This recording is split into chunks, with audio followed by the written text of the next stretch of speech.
let's jump in. Okay, cool, perfect. So sticking to timelines. So this looks at the skills regarding organization and prioritizing, scheduling and task management, and documentation. First, we're going to look at organization and prioritization skills.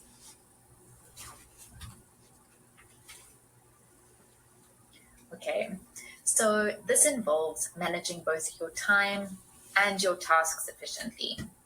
It is essential for time management because if you aren't on top of everything that is happening, everything that needs to be done, and how long it's going to take, it's very hard to actually stick to your timelines.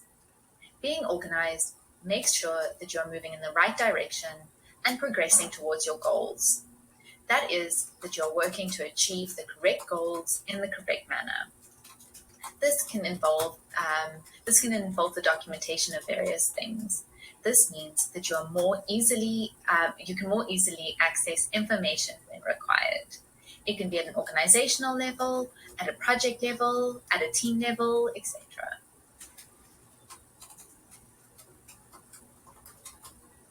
The skills for organization are relatively easy to develop because they're tangible, and there are clear steps that we can take to achieve them, and in doing so, become more organized. This includes things like keeping your diary up to date, documenting things where necessary, and storing things in a logical place where you can easily find them. It also involves setting time aside for yourself to achieve the things that you want to achieve, and then actually sticking to the time that you set aside and doing the things that you aim to do.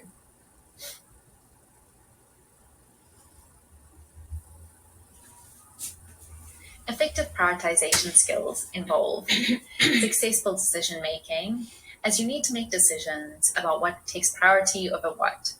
This prioritization and decision making should be informed by and based on the balancing of requirements, time, resources, etc. In order to successfully achieve this, it's important that you have a deep knowledge of the product, project, technology, organization, etc. This is important because it'll help you to make sure that your decisions and subsequent prioritization is informed and correct.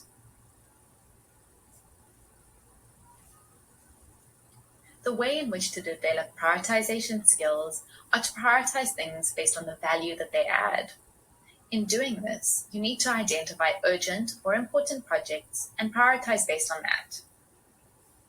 Key to this is to be flexible and to understand that it may be necessary to prioritize things and then to reprioritize them. It's important to go with the flow. This is particularly applicable within the iterative project management approach because it really requires flexibility and adaptability.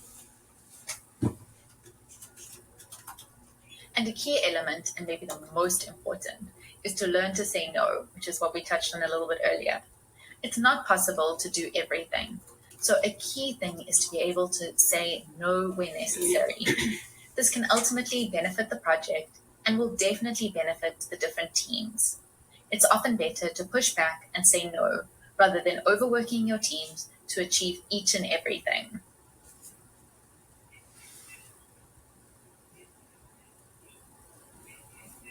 Scheduling and task management. From a scheduling perspective, this involves 1. Resource management. That is, identifying the necessary resources and then scheduling them based on when the resources are required for the project and taking their availability into account. This looks at organizing and scheduling tasks, teams, and time. A really useful tool for doing this is Gantt charts, because they allow you to successfully schedule different resources, see overlaps, and keep an eye on timing and availability. Then, from a task management perspective, this is focused on the execution phase of the project. It looks at creating tasks, organizing them, and then assigning them as necessary. And then lastly, tracking them to keep an eye on whether they are done, still in progress, or haven't been started. Some useful tools for this are Kanban boards and Gantt charts.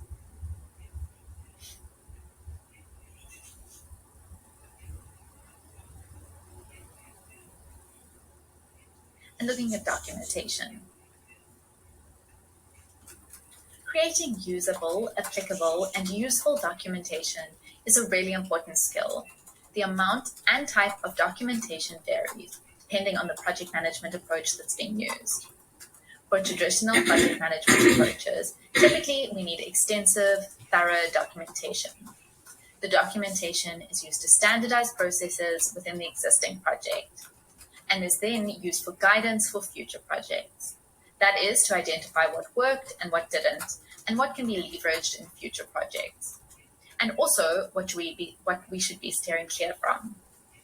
Within a traditional project management approach, documentation also aids in tracking project process and plays a role in identifying at what point issues may have arisen. And documentation for an iterative approach to project management.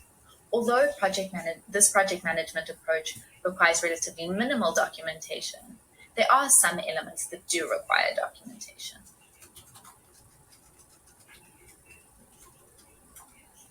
Here's a high-level view of the typical documentation required by an iterative approach versus a traditional approach. Here you can see that both approaches would require a high-level plan, requirements, and architecture. Over and above this, a traditional approach would then require a detailed project plan, detailed project requirements, and a design specification document. It's important to remember that iterative approaches aren't anti-documentation. It simply reminds teams to document no more than necessary, and when necessary, keep documentation as simple as possible.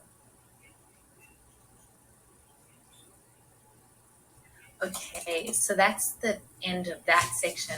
If anybody has any questions, please type them up in the chat below. I'll give you about 30 seconds to do so. Otherwise, we can move on to the next section.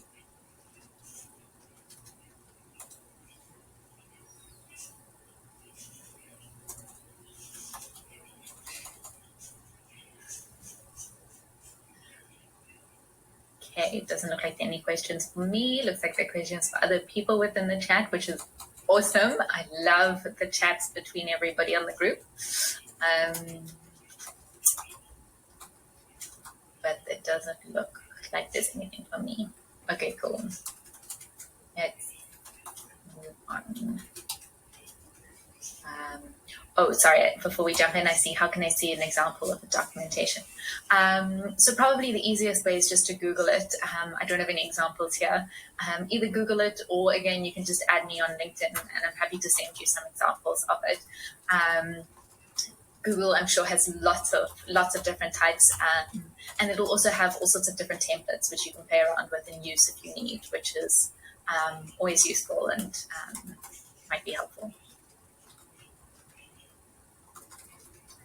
As you can see in the last page, it was kind of a high-level view of what the documentation looks like, but the actual documentation is very detailed.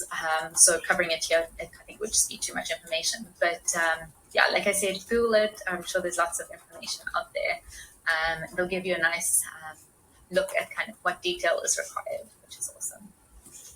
Okay, cool. So now let's look at getting things done. So here we're going to look at the skills for negotiating and influencing, having a hands-on approach, how to stay cool under pressure, and how to solve problems, think critically, and make decisions. First, let's look at negotiation and influencing.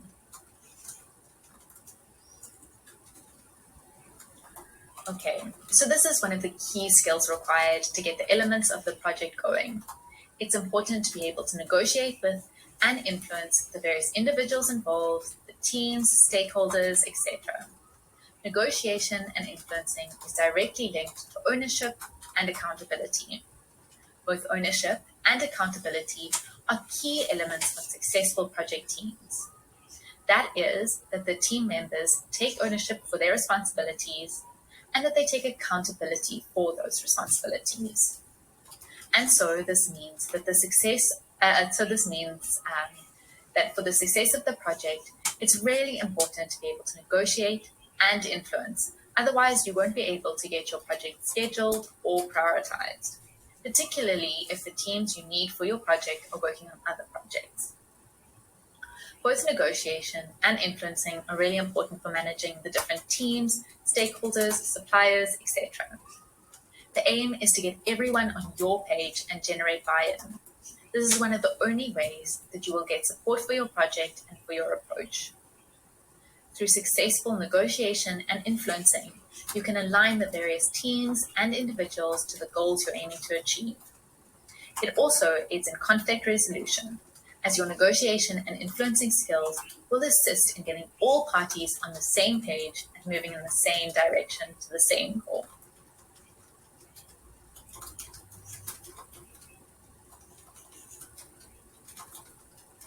The key skills for successful negotiating and influencing are being able to motivate for your approach, your view, your opinion, etc. This is achieved through clear, successful communication in which you provide the necessary information to the necessary people to generate buy-in. Interpersonal skills are key in this process as they help you to generate trust and respect. This is because it's more likely that people will buy into your thinking and approach and will support you.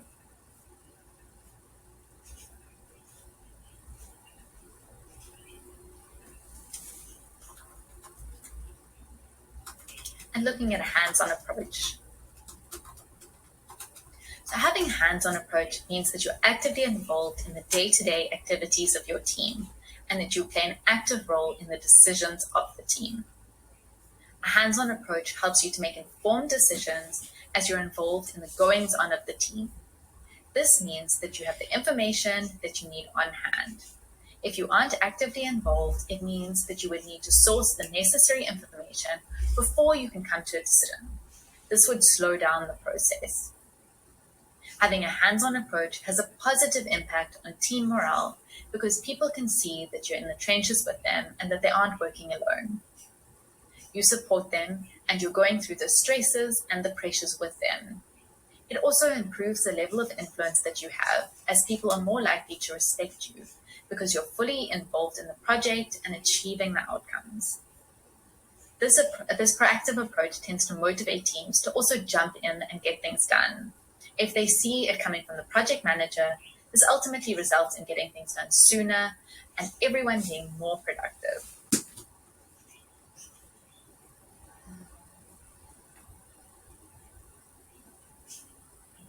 Cool. Staying cool under pressure. The project management space is one of high pressure. There's constant change, irrespective of whether you're following a traditional or an iterative approach. The environment is fast-paced and it often requires things to be implemented within tight timelines. In fact, often largely unachievable timelines, which is what we were chatting about earlier. This makes it a high-pressure environment. If you don't thrive under pressure, it can make it very hard to be a successful project manager, just due to the nature of the role. Staying cool under pressure means that you aren't just able to make decisions under pressure, but that you actually make good decisions and good judgment calls under pressure. It doesn't help if you make decisions, but they're all ill-informed and possibly incorrect. In a pressurized situation, you need to be able to act with a level head.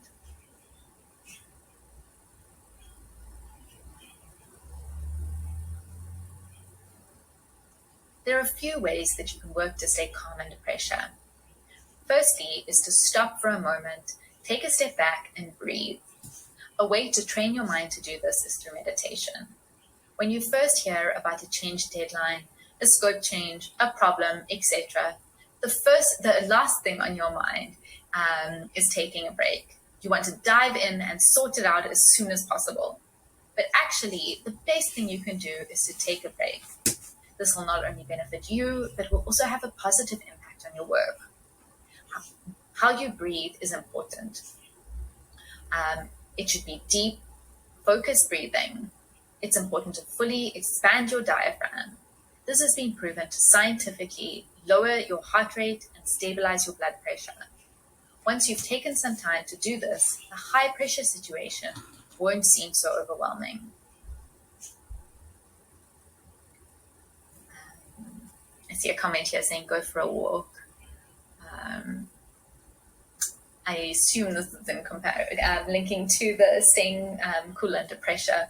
And that's 100% right. Just remove yourself from the situation so you give yourself some space to just kind of calm down, and so your brain can kind of work and pull everything together without actually being in the high pressure space.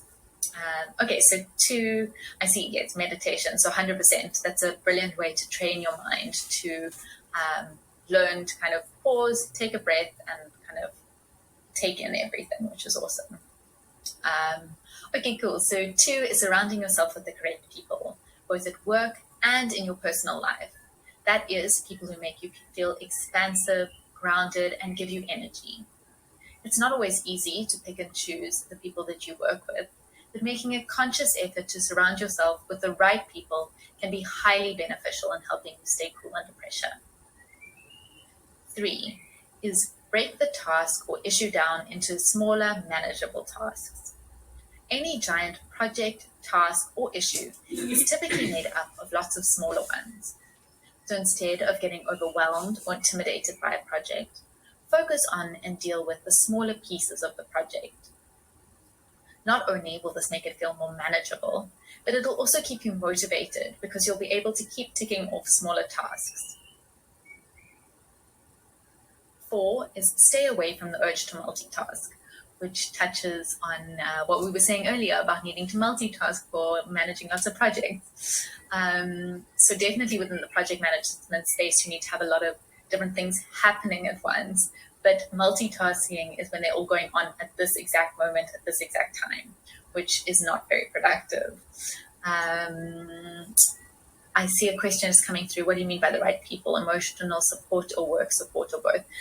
So it's just surrounding yourself with the right people everywhere you can. So at work, it may be a little bit harder because you can't necessarily choose who you work with. But in your life, you can kind of decide on the right people in your life. So that's people who give you energy, who make you feel expansive, who make you feel grounded, who don't increase your stress levels. So definitely it might be hard to do it in the workspace, but even if it's just when you're having a coffee break or having lunch or who you chat to, just make sure it's the people that are kind of the right people, the people that ground you, the people that don't increase your stress levels. It makes all the difference. Okay, cool. So 4 is staying away from the urge to multitask. So research shows that when multitasking, you actually achieve less. You miss important information and you have a reduced efficiency. Rather slow down, be present, and engaged with what is in front of you at this point. 5 is view any problems, issues, etc. with the aim to learn and grow from it. This is a way of reframing negative experiences to make them positive, and it'll help you to approach the situation with interest and positivity rather than a degree of fear. 6, one of the key ways to stay cool under pressure is to make sure that you take care of your body. This includes eating right, getting enough proper sleep, and exercising. By doing all of these things, you set your body up for dealing with stress. And lastly, it's been proven that practicing gratitude can result in a cognitive shift. Research shows that gratitude practices work at a neurochemical level, and that positive feelings that come with gratitude actually wash away any negative feelings. This directly impacts on your anxiety and stress responses and will help you to feel more calm in stressful situations.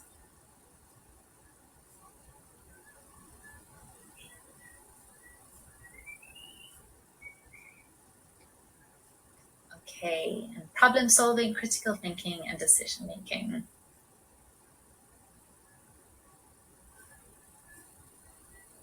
First, looking at problem solving. Project management is full of problems that need solving, and most of the time they need solving right now. Being a successful project manager requires the skill of problem solving. Successful problem solving depends on the gathering of useful information for a specific situation and then weighing up the pros and cons of the information. This is key to generate a well-formed and usable solution to the problem. Problem solving should follow a structured approach rather than just making a rash decision.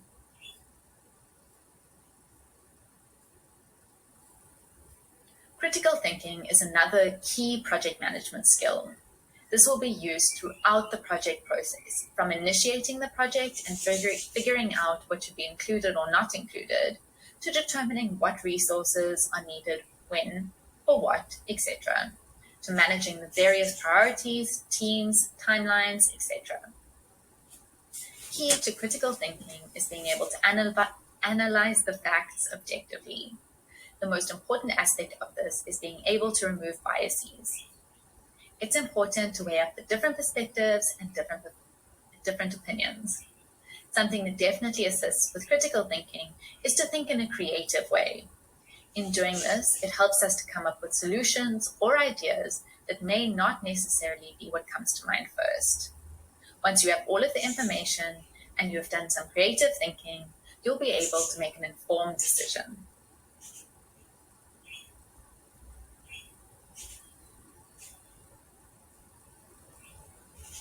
And decision making.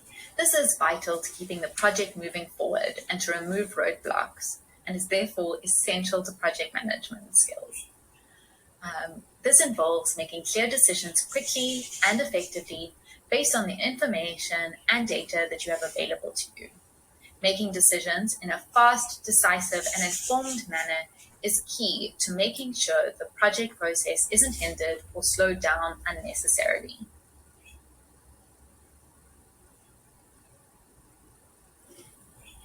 Okay, and so now just as a quick exercise, so there are a range of exercises and techniques that can help you to hone your critical thinking skills. This is just an example of one of them. It's quite a well-known problem. It's called the trolley problem, and it's a thought experiment in ethics. So this problem and similar problems to this are good at improving your critical thinking skills and your decision-making skills because it makes us think through all the possible consequences. So in this scenario, there's a runway trolley that is on course to kill 5 people. You're the onlooker and you're standing next to the lever which you can use to divert the trolley away. If you pull the lever, the trolley will divert to the other set of tracks where the one person is. You have a chance to save 5 people in danger of being hit by a trolley to kill just one person. If you don't do anything, then 5 people will be killed. If you change the direction of the trolley, then you've had a direct impact on killing one person, rather than just letting the events follow their course. What's the right thing to do in this situation? So I'll give you 5 minutes to kind of think through it. Please feel free to comment in the chat what you would do. Would you pull the lever and kill the one person with the trolley, or would you let it play out in the course that it was going to, which would be to kill 5 people? It's always interesting to see the different discussions and different opinions of people and what kind of decision making goes into making this decision and weighing the different pros and cons of each method. So please let me know what you would do in the situation in the comments.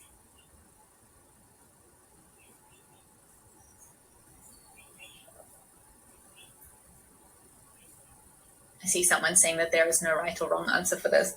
100%. And unfortunately, that's sometimes the case within the project management space, that there's not necessarily a right or a wrong answer, but you've still got to make the decision, and you've got to make it right now, or you've got to make it yesterday, because everything's so time pressured.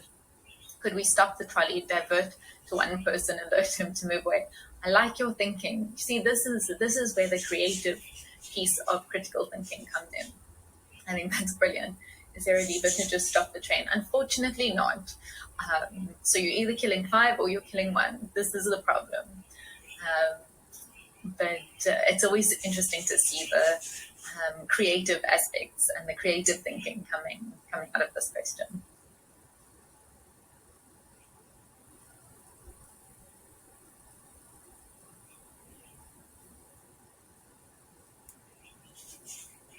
How about this question? Who put the people in there?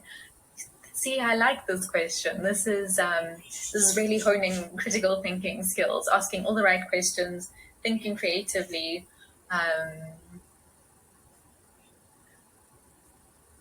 yell to one person, move out the way. Both options are wrong, each in a different way. That's a very good point. Do I like any of the people? It's a good question, and it'll probably sway your answer. No empathy here is the one person I said. Something to do with do something to the trolley so that it breaks down. 5 people are at fault. There we go. That's a good approach. These are all awesome answers. It's always so interesting to see different perspectives. So I'll give you another 2 minutes to comment on the chat, and then I think before we would jump into the next piece of this of the course, we'll take a 10-minute break, and then we'll come back. So it's another 30 seconds, and then if you depends. Check age and save the children. That's a good point. Weighing up the pros and the cons. I like it. Trigger a lot of people's feelings.